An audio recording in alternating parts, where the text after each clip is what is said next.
Hello friends, Manjusha cooking and ব্লগে আপনাদের একটা নতুন রেসিপিতে সবাইকে স্বাগত। কাল দিদিরা এসেছিলো, তো তাদের জন্য একটু ফ্রাইড রাইস চিলি পনির করেছিলাম, তো ভাবলাম আপনাদের সঙ্গে শেয়ার করি। আমি যেভাবে করেছি খুব সহজ সরলভাবে, যাতে বেশি সময় না লাগে, বেশি উপকরণ না লাগে। তো চলুন শুরু করি। প্রথমে আমি রাইসটা করে নিয়েছি। ফ্রাইড রাইসের জল ফোটার পর আমি আধ ঘন্টা মতো চাল ভিজিয়ে রেখেছিলাম, সেটা দিয়ে দিয়েছি। আর কিছু গোটা গরম মশলা যেমন ছোটো এলাচ, দারচিনি, লবঙ্গ এগুলো দিয়ে দিয়েছি, তেজপাতা আর একটু তেল আর পরিমাণ মতো নুন। বা ভাতটা করে নেব।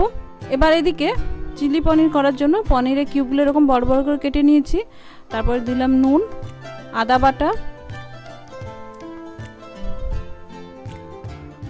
দিলাম একটু গোলমরিচ গুঁড়ো, রেড চিলি পাউডার কালারের জন্য, দিলাম একটু সয়া সস,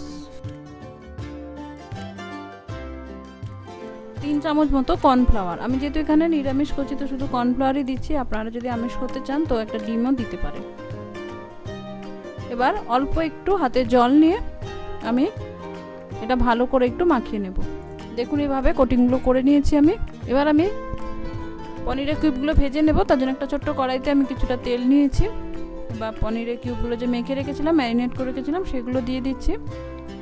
এটা যেহেতু চিকেন নয় বা সবজি নয়, অন্য কিছু নয়, পনির নরম জিনিস, তো বেশিক্ষণ কিন্তু ভাজার দরকার নেই।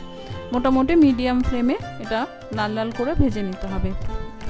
দেখুন সুন্দর লাল লাল করে আমি ভেজে নিয়েছি, দেখে মনে হচ্ছে একেবারে পকোড়ার মতো হয়েছে। এভাবে আমি বাকিগুলোও ভেজে নেব। এবার পনির পকোড়া ভাজতে ভাজতে অন্যদিকে আমি ফ্রাইড রাইসের যে সবজিগুলো দেব সেগুলো ভেজে নিচ্ছি। প্রথমে আমি কড়াইতে কিছুটা ঘি দিয়ে নিয়েছি, তারপরে দিয়ে দিয়েছি কাজু বাদাম আর কিশমিশ। এগুলো একটু লাল লাল করে ভেজে নেব। কিশমিশটা যদি ঘিয়েতে ভাজা হয় তাহলে বেশ সুন্দর ফুলে যায়, তো এগুলো ফ্রাইড রাইসে বেশ দেখতে ভালো লাগে। তার জন্য আমি এভাবে একটু ভেজে নেব, তবে বেশি ভাজা কিন্তু দরকার নেই। দেখুন হয়ে গেছে, সুন্দর ফুলে ফুলে যাচ্ছে কিশমিশগুলো। এবার আমি নামিয়ে নেব এগুলো। এবার ওই ঘিয়ের মধ্যে আমি আবার একটু দিয়ে দিলাম অল্প 1 চামচ মতো সাদা তেল। এবার এখানে দিয়ে দিচ্ছি কিছুটা আদা কুচানো, একটু কাঁচা লঙ্কা কুচানো। আপনারা চাইলে কাঁচা লঙ্কা এমনি 2 টুকরো করে দিতে পারেন, চিড়ে দিতে পারেন। আর দিচ্ছি বিনস আর গাজর, বা একটু নুন দিয়ে বিনস গাজরটাকে আমি ভেজে নেব। নুন দিলে সবজির মধ্যে নুনটা ঢুকেও যাবে, আবার বিনস গাজরটা সহজে নরমও হয়ে যাবে। দেখুন বিনস গাজরটা ভাজা ভাজা হয়ে যাওয়ার পর আমি একটু লম্বা করে কাটা ক্যাপসিকাম দিয়ে দিলাম। ক্যাপসিকামটা আমি মিনিট খানেক ভেজে নেব। ক্যাপসিকাম কিন্তু বেশি ভাজা। সবজি ভাজার পরে আমি ফ্রাইড রাইসের যে ভাতটা করে রেখেছিলাম সেটা দিয়ে দিয়েছি। তারপরে দিয়েছি কাজু কিশমিশ ভাজাটা, আর সবজিগুলো তো রয়েছে কড়াইতে। এবার এগুলো ভালো করে আমি মিশিয়ে নেব। তার আগে কিছু মশলা দিয়ে দেব। প্রথমে দিয়ে দিলাম চিনি। ফ্রাইড রাইস কিন্তু একটু মিষ্টি মিষ্টি ভালো লাগে, বিশেষ করে আমরা বাঙালিরা একটু ফ্রাইড রাইস মিষ্টি মিষ্টি খেতেই কিন্তু ভালোবাসি, তাই একটু চিনি দিয়ে দিলাম। আর দিয়ে দিচ্ছি নুন। ভাতে কিন্তু নুন দেওয়া আছে, সবজিতেও নুন দেওয়া আছে, তাই নুনটা কিন্তু একটু বুঝে দিতে হবে, অল্প দিলেই কিন্তু হয়ে যাবে। এবার দিচ্ছি একটু গোলমরিচ গুঁড়ো আর একটু দারচিনি আর ছোটো এলাচ গুঁড়ো করে রেখেছিলাম, সেটা দিলাম। আপনারা যদি মনে করেন যে আরও ভালো ফ্লেভার করবেন তাহলে একটু বিরিয়ানি মশলাও দিতে পারেন, বা পোলাও মশলা যেটা পাওয়া যায় মার্কেটে সেটাও দিতে পারেন। তো এবার এগুলো আমি সব ভালো করে মিশিয়ে নেব। তার আগে দিয়ে দিচ্ছি আর একটু ঘি। বাড়িতে করলে কিন্তু সাধারণত আমি পুরোটা ঘি দিয়েই করি, তো সবজিটা ভাজার সময় একটু তেল দিয়েছিলাম। বা ভালো করে মিশিয়ে নেব। মিশিয়ে নিলেই কিন্তু রেডি ঝরঝরে কালারফুল ফ্রাইড রাইস। ফ্রাইড রাইসটা হতে হতে কিন্তু ওইদিকে পনিরগুলো কিন্তু ভাজা হয়ে গেছে। এবার আমি সসগুলো একটা বাটিতে আলাদা করে নিয়ে নিচ্ছি। যেমন প্রথমে নিয়ে নিলাম 2 চামচ ভিনেগার, একটু সয়া সস 2 চামচ মতো। আপনারা যেরকম পরিমাণ নেবেন পনির সেরকম নেবেন। আমি পনির 400 গ্রাম মতো নিয়েছিলাম।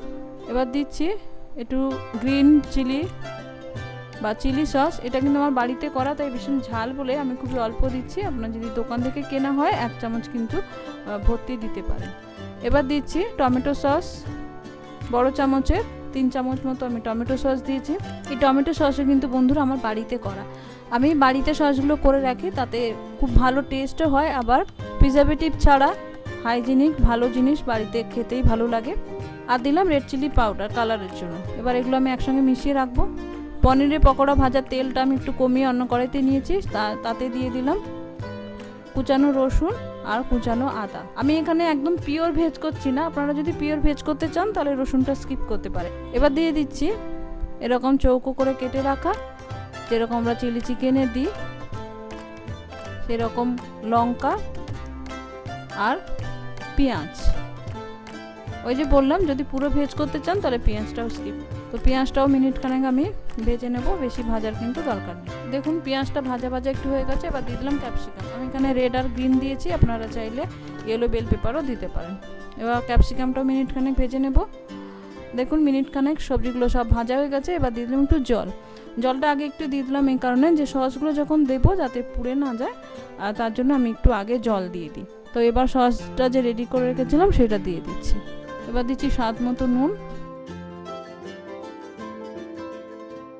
একটু মিষ্টি। চিলি চিকেন বা চিলি পনির যাই করুন না কেন তাতে কিন্তু একটু মিষ্টি দিতে হয়, নাহলে সসগুলোর সঙ্গে ব্যালেন্স হবে না।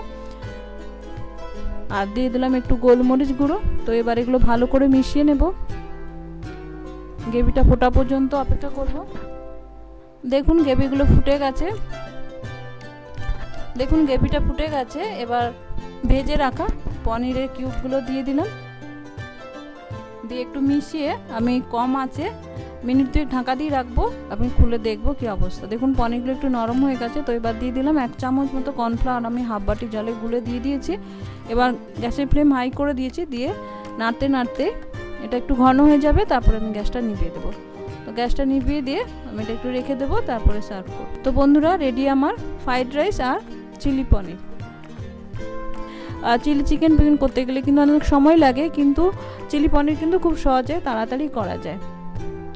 আর ফ্রাইড রাইসও কিন্তু খুব বেশি সময় লাগে না। আশা করি আপনাদের ভালো লাগলো। ভালো লাগলে অবশ্যই পাশে থাকবেন।